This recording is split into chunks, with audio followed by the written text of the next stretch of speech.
দর্শক, লক্ষ লক্ষ তরুণ ভোটার কিন্তু এবার ভোটের মাঠে পা রাখছেন। তারা কিন্তু শুধু ভোটারই নন, তারা হতে পারেন গেম চেঞ্জার। আমাদের এবারের সেগমেন্ট তারুণ্যের ভোট।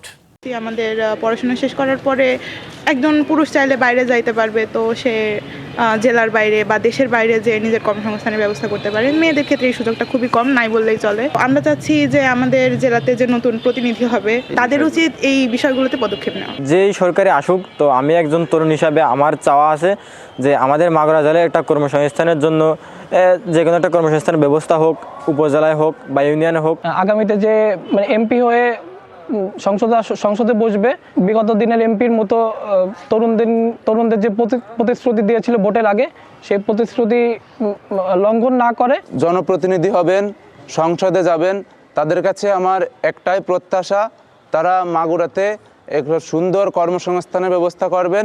ভবিষ্যতে যারা সরকার গঠন করবে তাদের কাছে আমার প্রত্যাশা, আমরা একটা উন্নত বাংলাদেশ চাই। শিক্ষা ব্যবস্থা আমাদের আরও উন্নত দেখতে চাই আমরা। যে প্রার্থী জিতবে, এমপি হবে, তার কাছে আমার প্রথম প্রত্যাশা কর্মসংস্থানের সুযোগ সৃষ্টি করা।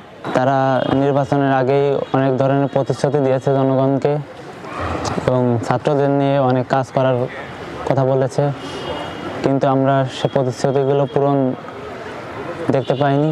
26 সালের যে নির্বাচন, এই নির্বাচনে যে নির্বাচিত হবেন সে যেন প্রতিশ্রুতিগুলো সুন্দরভাবে পালন করেন।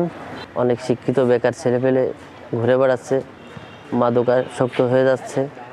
আমি চাই আগামীর যে নির্বাচনে জয়লাভ করবে আমাদের এক আসনের এমপি হবে, সে মাগুরাকে কর্মসংস্থানের ব্যবস্থা করে দেবে, মাগুরাকে মাদক মুক্ত করবে।